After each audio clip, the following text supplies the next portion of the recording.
خواتین و حضرات، آج مجھے آپ کا تعارف کرواتے ہوئے خوشی ہو رہی ہے کہ زمین پر سب سے زیادہ پراسرار اور غیر مہمان جگہ انٹارکٹیکا ہمارے سیارے کے سب سے جنوبی نقطہ پر یہ وسیع منجمد براعظم ایک تاریخ رکھتا ہے جو لاکھوں سالوں پر محیط ہے، ہمیں دلچسپ حقائق پیش کرتا ہے اور ایک بے مثال آب و ہوا پر فخر کرتا ہے جو اپنے منفرد ماحول کو تشکیل دیتا ہے۔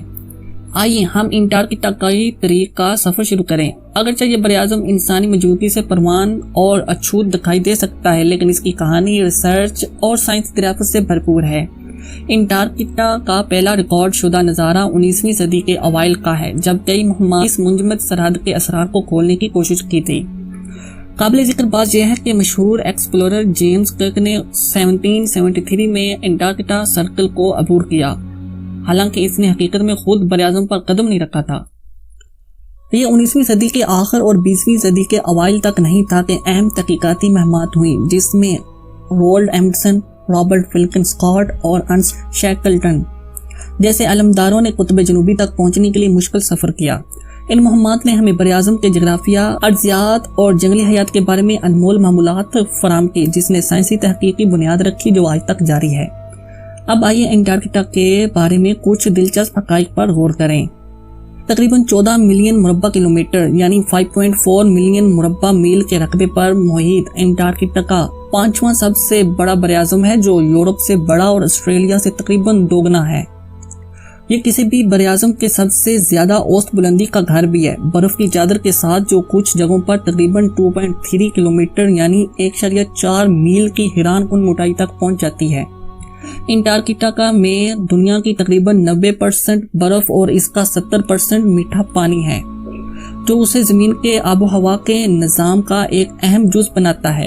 یہ منجمد بیابان اپنے انتہائی درجہ حرارت کے لیے مشہور ہے۔ زمین پر سب سے کم درجہ حرارت -128.6 ڈگری فارنہائٹ یا -89.2 ڈگری سیلسیس 1983 میں سوویت یونین کے ووسٹک اسٹیشن پر ریکارڈ کیا گیا تھا۔ سردیوں کے مہینوں میں براعظم بھی قطبی تاریخ میں ڈوبا رہتا ہے، موسم گرما کے دوران مسلسل سورج کی روشنی کے دنوں کے ساتھ۔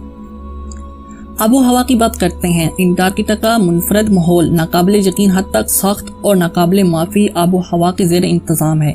اسے قطبی صحرا کے طور پر درجہ بندی کیا گیا ہے، جس میں کم سے کم بارش ہوتی ہے۔ اس کا زیادہ تر حصہ برف کی طرح گرتا ہے۔ انتہائی سخت حالات کے باوجود انٹارکٹیکا حیرت انگیز طور پر جنگلی حیات کی میزبانی کرتا ہے، جس میں پینگوئن، سیل، ویل اور پرندوں کی مختلف اقسام شامل ہیں۔ ان جانوروں نے خود کو سرد ماحول کے مطابق ڈھال لیا اور جو قابل ذکر لچک اور بقا کی حکمت عملیوں کا مظاہرہ کرتے ہیں۔ حالیہ برسوں میں انٹارکٹیکا میں سائنسی تحقیق تیز ہوئی، جس میں موسمیاتی تبدیلی، گلیشیالوجی اور عالمی آب و ہوا کے نمونوں کو منظم کرنے میں براعظم کے کردار پر توجہ دی گئی ہے۔ انٹارکٹک آئس شیڈ سے نکالے گئے آئس کور کے مطالعے نے ماضی کے آب و ہوا کے حالات کے بارے میں قیمتی بصیرت فراہم کی ہے، جس سے ہمیں زمین کی تاریخ کو سمجھنے اور مستقبل کے آب و ہوا کے منظرناموں کو پروجیکٹ کرنے میں مدد ملتی ہے۔ آخر میں انٹارکٹیکا فطرت کی غیر معمولی قوتوں اور دریافت اور علم کی ہماری پیاس کے ثبوت کے طور پر کھڑا ہے۔ اس کی انسانی کوششوں کی تاریخ، منفرد حقائق اور ناقابل معافی آب و ہوا مل کر بے مثال ماحول پیدا کرتی ہے، جو ہمیں تسخیر اور ترغیب دیتا رہتا ہے۔ جیسا کہ ہم اس منجمد براعظم کو بہتر طور پر سمجھنے کی کوشش کرتے ہیں، ہم اپنے سیارے کے ماحولیاتی نظام کے نازک توازن اور آنے والی نسلوں کے لیے انٹارکٹیکا کے عجائبات کی حفاظت اور تحفظ کی فوری ضرورت کے لیے گہری تعریف حاصل کرتے ہیں۔